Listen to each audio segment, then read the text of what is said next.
Half-time. Full-time. Extra time. Japanese pizza. Try something amazing.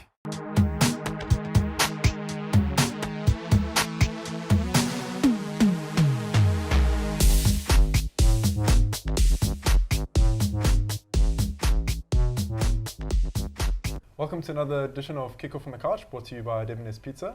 Alongside me, as always, Herman and Nick Said. Welcome, guys. Talk of the town recently has just been Mamelodi Sundowns' trip to Japan. Obviously not as successful as they wanted. What are the thoughts about that? Should they be proud of the performance, disappointed? Are we not matching up to the world's best? What's the feeling there, Mark?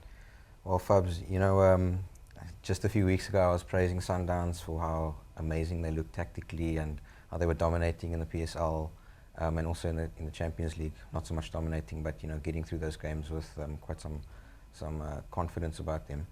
I think getting to the FIFA Club World Cup, wow, things change so quickly. I think Peter Mosimane even said after the game, after the tournament was done, that now we know where we stand, and quite clearly, we're well short of the top clubs from the other continents. I think the main difference being the teams as units, each player I think is just, they were technically better, they sort of ran harder, and I think Sundowns, they just struggle to, if you split it into four 45-minute halves, first 45 minutes against Kashima Antlers, Sundowns looked brilliant. They were knocking the ball about the park, creating chances, and I really thought, maybe we can do something here. But then you see the next three halves. If you look at the next three halves of football, just totally outplayed and second best on every level. But I think, as Pizzo said, it's a learning curve.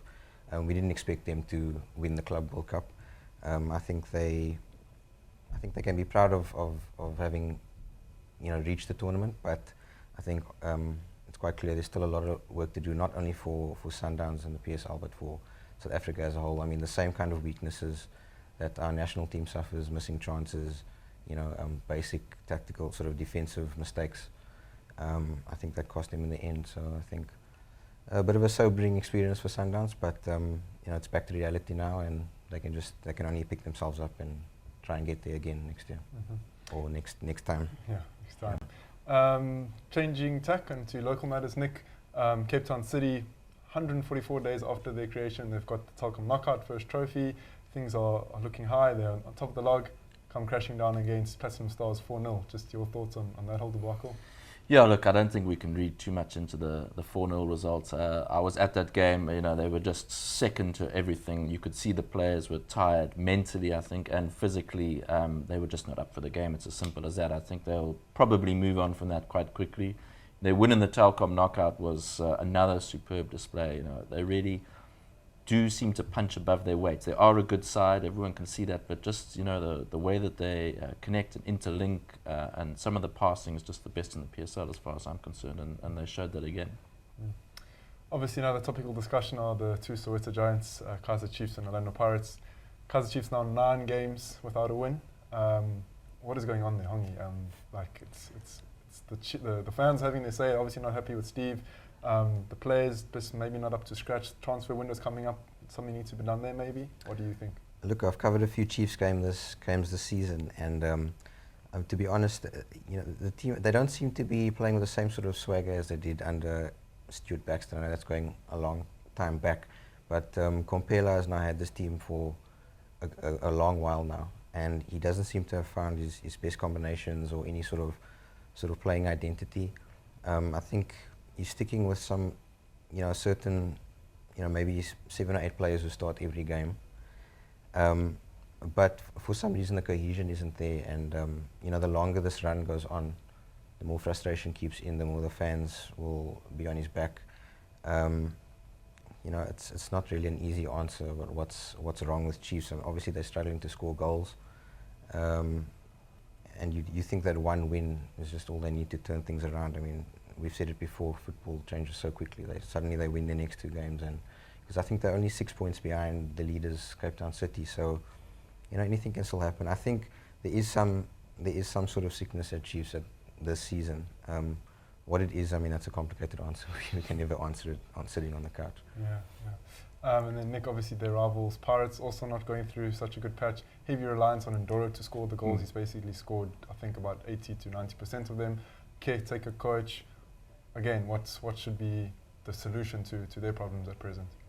Yeah, honestly, Palacios has tried a few different combinations in the last few games. I think he is looking for answers himself in a way. I'm not sure he's entirely sure. I think, like Chiefs, it's just too many players off form, perhaps, if we compare them to a Sundowns or a form team like Cape Town City. A lack of quality, if we're honest about ourselves. They maybe don't have the players that they need to challenge for the title. And yeah, you know, I think I'm not sure how much bringing in a new coach is really going to help that until they go out there, like Chiefs, I think, on the same boat, until they go out there and sign some quality players. Any of you expecting any big signings in January for any of the clubs?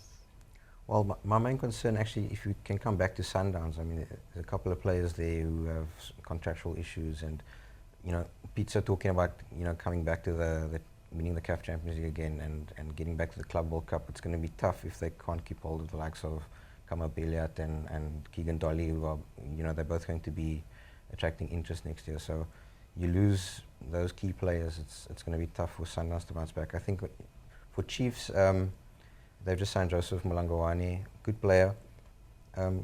For me, kind of in the same mold as William Twala, who hasn't exactly, you know, set Nacherina light, but you know, they've signed quite a few players in the off season, so I don't think there'll be too much strengthening on Chiefs' side. For Pirates, I mean, they signed half the Free State Star squad in the off season, and well, one of them scored Ayanda, and Kosi scored a great goal the other day. But yeah, I think there definitely maybe some strengthening in midfield for Pirates, and perhaps at the back. Yeah, it just depends on what the coach feels. I mean, the coach is Palacios, and I think he's also still trying to figure out his best combinations. But I can't see many signings in January. Just on the signings, I think if you look at who Chiefs and Pirates have signed in the last year, say, do they really look like players who are going to win you the championship? And then you look at someone like Sundowns and who they've signed, Wits, who they've signed, Supersport, who they've signed. They've signed a lot of players who have won the championship before, or have that potential to step up and be that. And I think that really is the difference in the two teams now. True. Thank you again, Nick and Mark, for your time. Reminder to our viewers to get the latest edition of Kickoff Magazine, the January edition. Got some great stuff for your festive season reading, a good present to give to someone interested in football for a Christmas gift. We've got Kune, we've got Anthony Lafort, we've got Sheikh's Mashaba debacle, tribute to Pirates on their 80th anniversary heading into the new year. So lots to dive into. And yeah, that's it for Kickoff on the Couch. Thank you to Debonair's again for sponsoring. And that's the last edition for 2016. Have a safe festive season, and we will catch you in the new year. Thanks very much.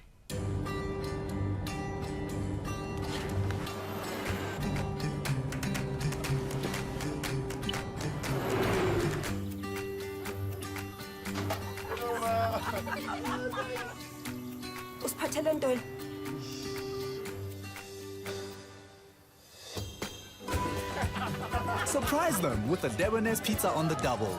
That's 2 large pizzas for only $119.90. Debonair's Pizza. Try something amazing.